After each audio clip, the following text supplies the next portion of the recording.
Anyway, June 28th, 1:34 p.m. Documentation purposes, diary, retention, all of that. This ain't for nobody else's ears.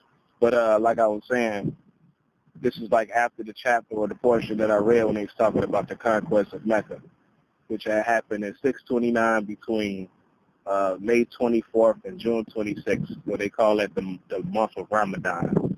But the next major tribe that Muhammad had ended up fighting with was one called the Hawazin tribe, the Banu Hawazin tribe. They basically consisted of 5 major tribes, 2 of which had a degree of independence, called the Banu Conquest and then the Banu Amr. But anyway, so when they fought with them, it was called the Battle of Hunan. So like the people on that side, as far as within this tribe, the Banu Hawazin tribe, they went to a place called Atis.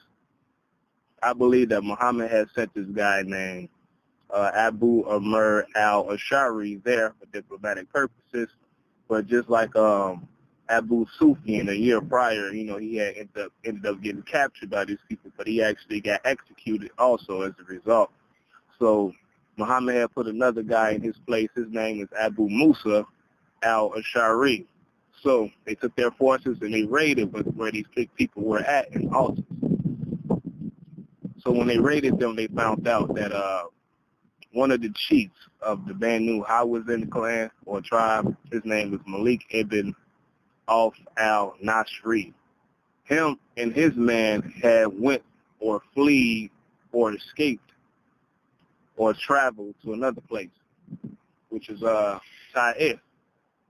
Now Taif is about 61 miles southeast of Mecca, but also south of this place called Atis within the Hunan Valley as well. So that's where they had escaped to. So eventually Muhammad had gathered up his forces and then they went there to raid these people who were kind of like barricaded within a fort.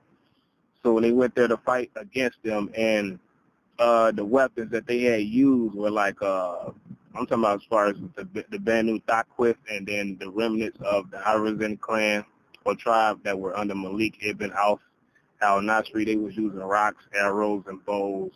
And then supposedly it was a weapon called a metilet. It was some type of like protective screen that was made out of cow skin. So I'm thinking it's kind of like a big ass fucking device or something, like when you raiding a fortress or a building or a wall, you know what I'm saying? You trying to penetrate through. So I guess like it's some type of big ass fucking cover. So like the people with Malik in them, they were throwing like hot iron and shit that was burning through hot iron bars or something like that was burning through this metalag cover. That's what I'm thinking to myself. So this whole siege of where they were at, as far as Taif and this fort, it had lasted for like half a month, about 15 days. But, during this whole little episode, you had some people that had surrendered, like a group of slaves that surrendered initially. And this is before Muhammad and them temporarily retreated. So out of this group of slaves, there were like 2 people that they named. One, his name was Nan ibn Azraq al-Kharijan. And he supposedly is like a significant character because later on another group sprang from him called the Azarika people. And then another guy, his name was, damn, what the fuck was his name? It was another slave. Damn, I forget his name because he really don't have that much relevance anyway later on. But there was at least 2 of them that they had named that surrendered to Muhammad.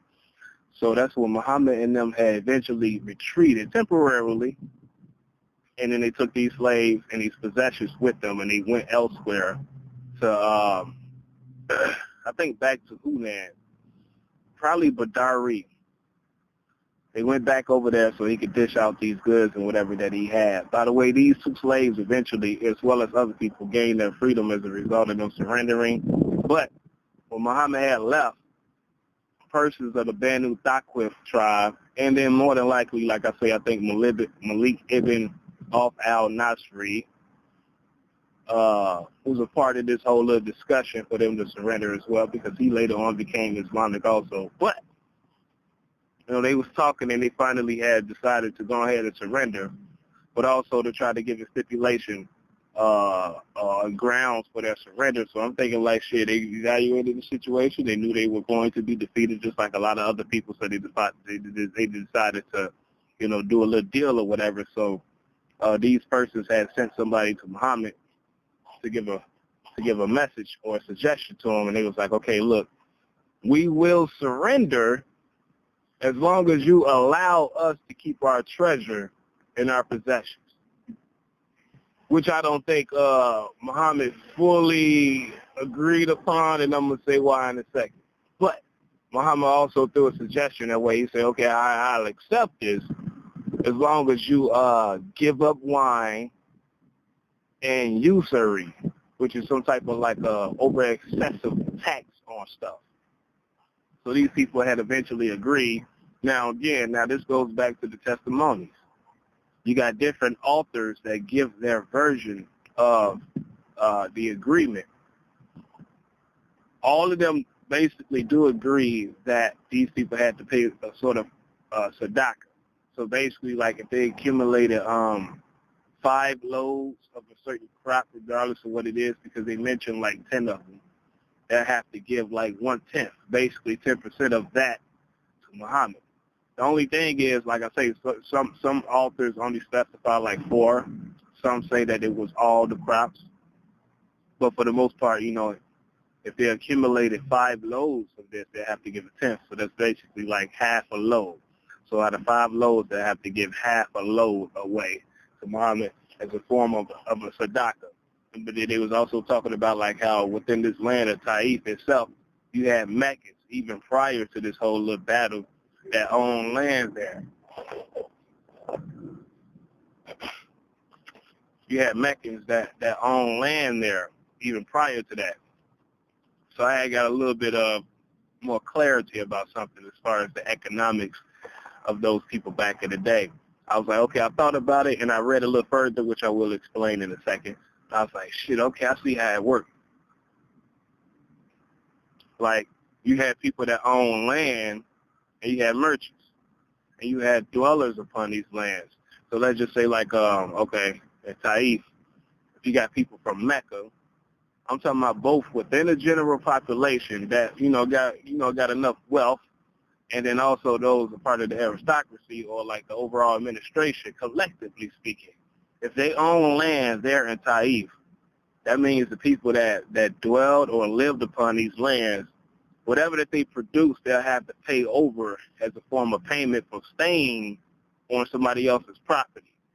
You know what I'm saying? So then you got to think about like the merchants as well that would buy these goods, these possessions, these crops, etc., and then sell them to other people as well. So that's kind of like, it's like a 3-way process. You know what I'm saying? Like they mentioned how Muhammad's uncle Al-Abbas also had owned land in Taif.